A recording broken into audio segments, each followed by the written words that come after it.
this event is like unique. It's these two-man teams. So like, what do people need to know when they're building out DFS lineups for this week? Because the scoring is a little different, right?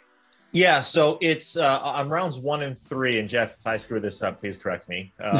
It's rounds 1 and 3 are going to be 4-ball or best ball, as you take the best score, and rounds 2 and 4 are going to be alternate shot. Where we see the low scores is in rounds 1 and 3 when it's 4-ball. These guys just absolutely go after these pins, right? That's what you usually see in your member guest if you're playing in tournaments with your friends or charity tournaments.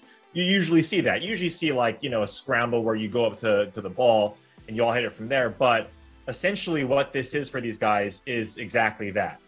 In terms of the format for the golf. Now for DFS standpoint, you can only roster one player on each team, right? So if you roster Billy Horschel, for instance, you can't roster Sam Burns, but both players will get the same score.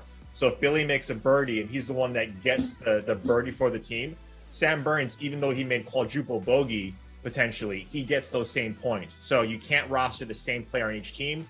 But there is some game theory in that in terms of how the guys are priced. But that's basically the rundown. And the points are the same, right? How every DFS contest is. All right. So then, Ulrich, are you looking for teams who maybe have strong past results here, know the course well? Like what numbers are you looking at when you're building out a lineup?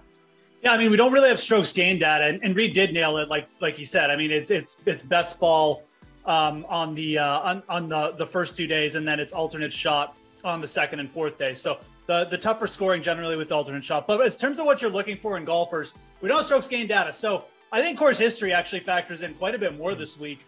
And you look at the results, and it does suggest that course history should be something we should be looking at more. Billy Horschel, multiple top tens at the team event. He's won both the team event and the singles event. Bubba Watson, multiple top tens in the team event. He's also a former winner here. The guys who've had success in the team event have typically been players who've played this venue a lot. And it's not just that it's like a Pete Dye course, that you're familiar with the course. You're familiar with the surroundings too.